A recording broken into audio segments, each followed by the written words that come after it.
Hello and welcome back to my channel. I am Georgia McGilly from Georgia-Beth Photography, and today I'm going to be talking about honeymoon planning. So I release wedding planning videos every single week, every single Thursday for you guys, and today I thought it'd be a bit of fun to just talk about the honeymoon, the bit after the wedding. So if you haven't already, make sure that you hit subscribe and the notifications bell so that you don't miss out on any more wedding planning videos, and we'll get straight into it.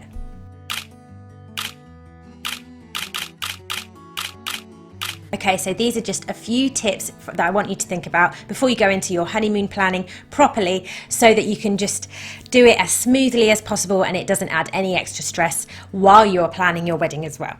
So my first tip is to set your budget. So figure out how much money you are going to spend on your honeymoon, and then you can start from there. If you don't set your budget, then things just end up costing more and more and more, and then it ends up costing you far more than you originally planned. So if you set your budget from the start, then you're going to know what you can allocate to each thing, how much you want to spend on trips out, how much you want to spend on the hotel, food, all that sort of thing. My second tip runs on nicely from that, and that is to not spend too much or too big a percentage of your budget on your flights. If you spend a huge percentage of your budget on your flights, then you're not going to have much left over to just really enjoy your time while you're there.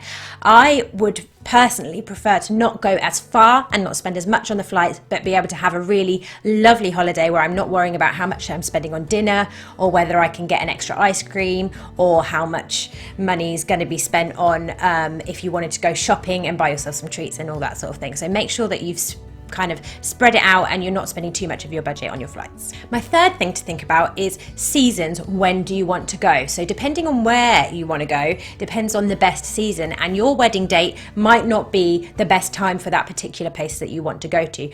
You do not have to book your honeymoon straight after your wedding. It could be a couple of weeks after. You could just decide to stay a few nights at a local hotel or a little B&B or somewhere after your wedding, and then in 3 or 4 months go on your honeymoon, because that season's better for the place that you're going. Or you can choose to plan your wedding around where you want to go for your honeymoon and what season, so that you can go straight away and you're not worrying about turning up to some beautiful tropical country in the monsoon season and it's just chucking it down with rain every single day. My fourth tip is to make sure that you find somewhere that you can unplug. Now, if you are planning on a staycation or somewhere local, then make sure that you kind of put rules in place so that you don't have family and friends coming and visiting you, because this is a time that you want to spend just the two of you together, really enjoying time together. And I know a lot of couples will set rules like no phone rule, or only like a 1 hour phone rule or something, just so that they can really have that time spent together and not worrying about everything else that's going on in the world with their friends and their families. So yeah, make sure that you pick somewhere or a way of making sure that you can unplug. My fifth tip is to make sure that you check the reviews, and I cannot stress this enough. I have heard of people booking a holiday that they think is going to be stunning, seen amazing photos on the website, haven't really gone through and read reviews on other sites about this place, and then turned up and been really disappointed. So you want to make sure that you check the reviews, yes, on the site that you've gone to, but also check on all those other sites like TripAdvisor, different places like that are not biased towards that particular company or that particular resort, so that you can figure out whether that actually is going to be somewhere that you're going to really enjoy every moment, or whether you're going to turn up and actually the expectations were far too high and you're really disappointed by the place itself. My next tip is to make sure that if there's anywhere particular that you want to go and visit in that country or that place that you're going to for your honeymoon, you make sure that they're open in that season. So for example, I know that a lot of country houses in England are shut over the winter. So if you're planning on coming and having your honeymoon in England and you want to go and see some big country manor house that maybe has been in a TV program or something like that, and you come in the winter, then you're not going to be able to go and visit. So make sure that if there's particular landmarks that you really want to see in that country, that they are available and open at the time you're going. My next tip is to do with the physical planning and booking of the honeymoon.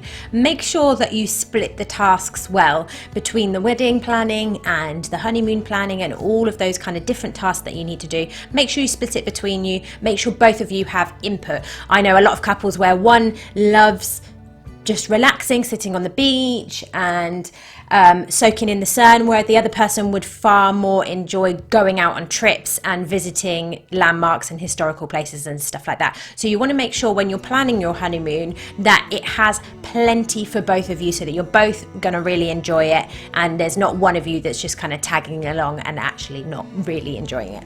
So make sure you both have input on where you go, what you do each day, and then also make sure that you split the tasks so that it's not all dumped on one person to plan the whole wedding and plan all the honeymoon and everything, and the other person just kind of trundles along. Make sure that you've figured out exactly who's going to do what, who's going to book the flights, who's going to book the hotel, all that sort of thing.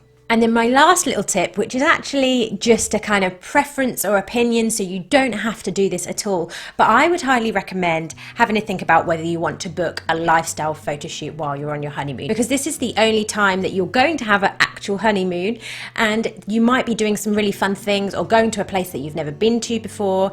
And I definitely think this is a lovely time to celebrate and have a really natural photo shoot, maybe on the beach or doing some sort of adventurous thing, having fun, going skiing, whatever you're doing, wherever you're going. Make sure that you capture those memories, and actually booking a photographer to come and do that is a really lovely way of doing it, because you've got your traditional posed photos from the wedding day, all dressed up in fancy clothes, but you might not have some more fun natural photos of just the two of you in normal clothes at a really fun destination.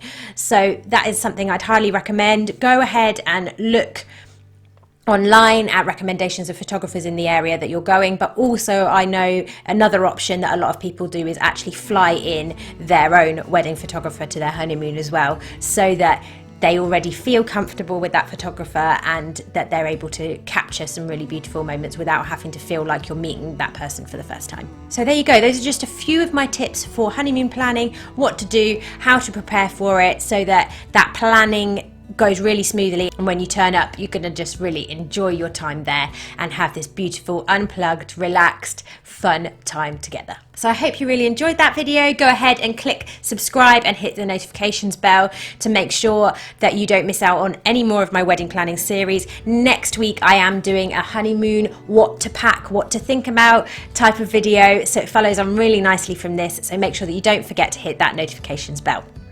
I'll see you guys really soon. Thank you so much for watching, and know that I am always cheering you on.